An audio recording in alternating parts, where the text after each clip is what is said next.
Under a spreading chestnut tree, the village smithy stands. The smith, a mighty man he is, with large and sinewy hands, and the muscles of his brawny arms are strong as iron bands. His hair is crisp and black and long. His face is like the tan.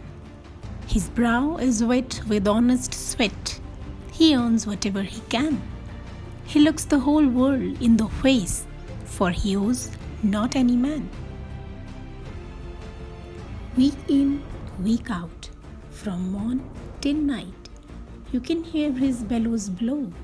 You can hear him swing his heavy sledge with measured beat and slow like sexton ringing the village bell when the evening sun is low.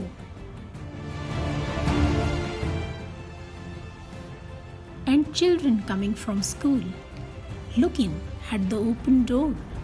They love to see the flaming forge and hear the bellows roar.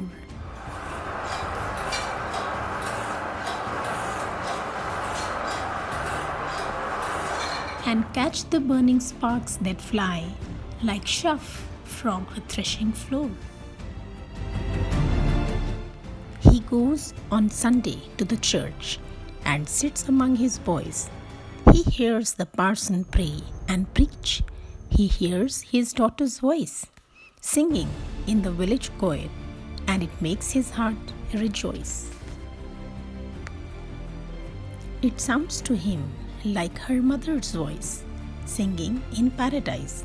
He needs must think of her once more, how in the grave she lies, and with his rough hand, he wipes a tear out of his eyes.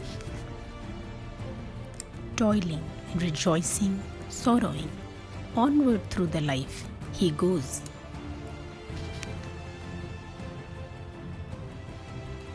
Each morning sees some task begin. Each evening sees it close. Something attempted, something done.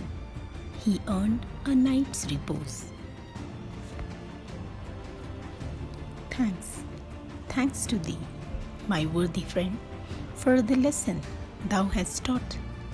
Thus, at the flaming forge of life, our fortunes must be wrought. This on its sounding anvil shaped each burning deed and thought.